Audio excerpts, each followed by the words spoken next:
Olá! Sejam muito bem-vindos ao segundo episódio do CoreaCast.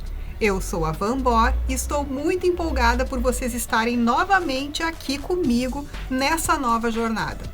Nesse podcast, a gente vai mergulhar de cabeça na história de duas figuras super importantes da dinastia Joseon, a rainha In-hyun e Jang Hui-bin. Essas duas mulheres marcaram a sua época, cada uma do seu jeito. E acreditem, as diferenças entre elas são enormes. Mas antes de começar, quero agradecer de coração a todo mundo que ouviu o primeiro episódio do CoreaCast e deixou um feedback. Vocês são nota 1000. Continue mandando as suas sugestões e ideias, viu? Isso ajuda muito a melhorar o nosso podcast. Então, para começar, vamos falar um pouco da origem familiar dessas duas figuras. A rainha In-hyun, que também é conhecida como Virtude Manifestada. Chique, né? Ela veio de uma das famílias mais poderosas da Coreia, o clã Min. Só para vocês terem uma ideia, essa família tinha um status tão elevado que só o sobrenome dela já abria as portas na corte. Esse prestígio todo ajudou muito quando ela virou rainha, porque além de ter uma super conexão com a facção ocidental, que mandava na corte na época, ela já tinha um pezinho na realeza desde sempre. Agora, a Jang Hui-bin, a história dela é bem diferente. Ela nasceu com o nome de Jang Ok-jang, numa família de status bem inferior. O pai dela até tinha um cargo no governo, mas era de baixo escalão. Então, diferente da rainha In-hyun, a Jang não tinha aquele suporte todo de uma grande facção política. Ela entrou na corte por causa do interesse pessoal do rei Sukjeong.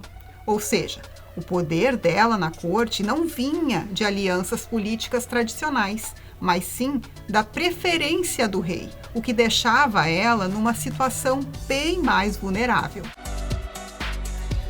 Agora, se a gente for falar de influência política, a diferença entre as duas, então, é gritante. A rainha In-hyun, com toda aquela origem nobre e conexões familiares, era praticamente um símbolo de estabilidade e ordem na dinastia Joseon. Ela era, assim, um exemplo clássico da moralidade confuciana, sabe? Aquela coisa toda de virtude, ética. E isso fazia dela uma figura central na facção ocidental, porque eles viam nela um suporte essencial para manter o poder da facção. Por outro lado, a Jang Hui-bin tem uma história bem mais turbulenta. Muita gente vê ela como uma figura ambiciosa, que usou a proximidade com o rei para tentar manipular a corte a seu favor. O problema é que, sem apoio de uma facção poderosa, a posição dela era super instável. No final das contas, a tentativa dela de se consolidar como rainha foi vista como uma ameaça à ordem estabelecida. E quando a rainha In-hyun foi restaurada ao poder, Jang Hui-bin acabou sendo executada. Trágico, né?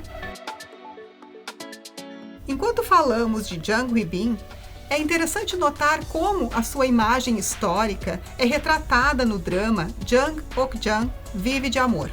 Diferente da tradicional vilã que muitos conhecem, nesse drama ela é retratada como uma mulher talentosa e criativa. Ela tenta sobreviver numa corte cheia de intrigas.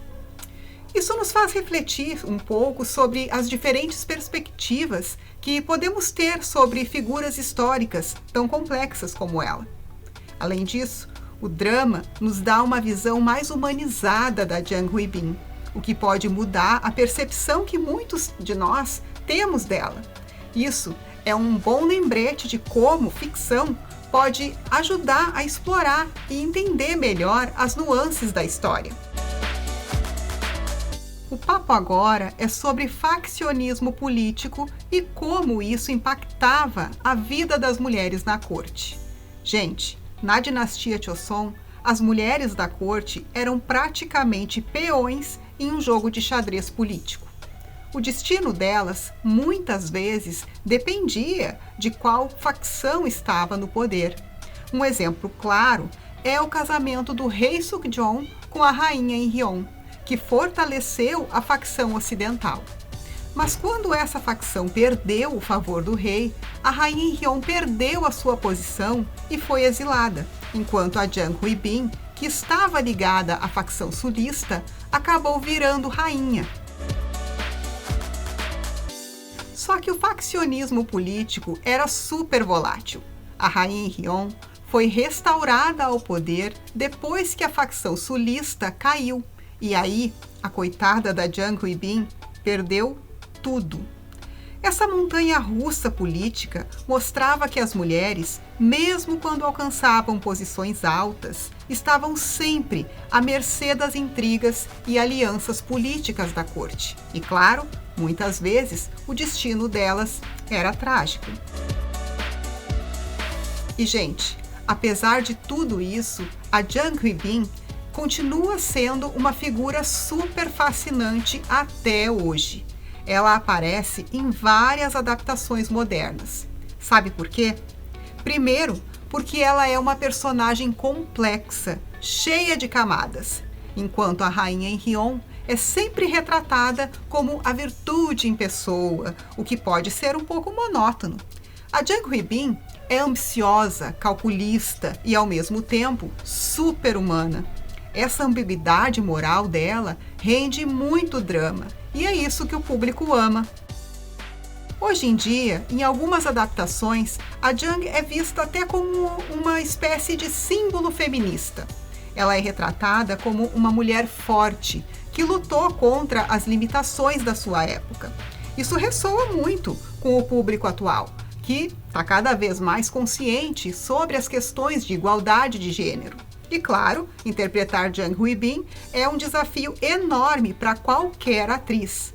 É um papel que exige uma performance intensa e cheia de nuances. No fim das contas, a história da Jang Hui-bin vai muito além de uma simples narrativa de traição. Ela reflete as lutas que as mulheres enfrentam até hoje, tanto no passado quanto no presente. E é por isso que essa história continua sendo tão relevante, nos lembrando que as questões de gênero, poder e identidade não são coisas do passado, são questões que ainda fazem parte da nossa realidade. Chegamos ao final do nosso segundo episódio do KoreaCast. Curtiram saber mais sobre essas duas figuras icônicas da dinastia Joseon? A história da rainha Inhyun e da Jang Hui-bin mostra como o poder e a política moldavam a vida das pessoas naquela época, especialmente das mulheres. Mesmo séculos depois, essas histórias continuam a ressoar, nos fazendo pensar sobre as lutas que ainda enfrentamos hoje. No próximo episódio, continuaremos a nossa viagem pela história e cultura coreana, explorando novos temas que irão desde mitos que permeiam a tradição coreana até as conexões entre a história e a cultura pop atual. Se você curtiu esse episódio, não esqueça de curtir o KoreaCast aqui no canal Repaginadamente, para não perder nada do que vem por aí. E claro, eu adoraria ouvir o que vocês acharam.